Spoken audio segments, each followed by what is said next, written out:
مشہور فلسفی سقراط کو زہر کا پیالہ کیوں دیا گیا؟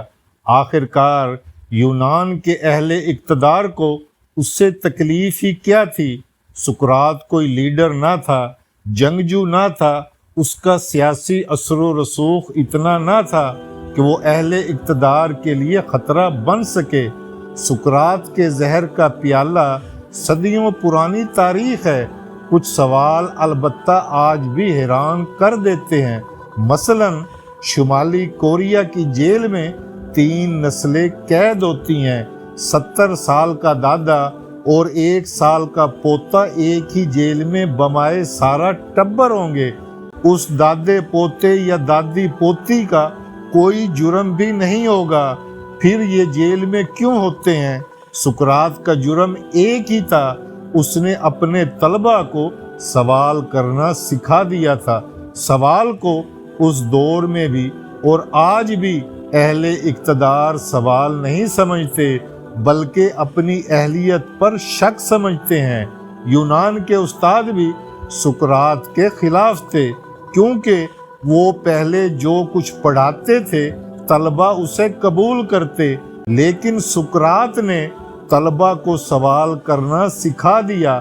اہل اقتدار پر سوال ہوا، طبقہ عمرہ پر سوال ہوا، تم اگر آسائش میں ہو، آرام میں ہو تو خلقت خدا آخر پریشان کیوں ہے؟ ان سوالات کے جواب نہ تھے، اس لیے سقراط کو زہر کا پیالہ دیا گیا۔ شمالی کوریا میں ایک آدمی بادشاہ پر سوال اٹھا دے تو اسے ہی نہیں بلکہ اس کے بیوی، بچوں، والدین سب کو اٹھا کر جیل میں ڈال دیا جاتا ہے۔ اہل اقتدار کل بھی سوالات سے پریشان ہوتے تھے، آج بھی پریشان ہوتے ہیں، بس کچھ معاشرے اب ترقی کر گئے ہیں۔ وہ کہتے ہیں اچھا اسے اقتدار دے دو جو تمہارے جواب دے سکے، اور کچھ معاشرے شمالی کوریا کی طرح ہوتے ہیں، ہمارے معاشرے کی طرح ہوتے ہیں۔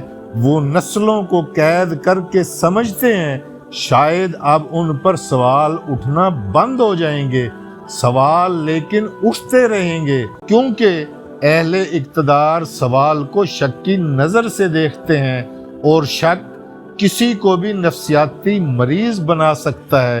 مثلاً شمالی کوریا میں بادشاہ یا بادشاہ کے ابا کو دعا میں اپنے والدین سے پیچھے یاد کرنا بھی جرم ہے۔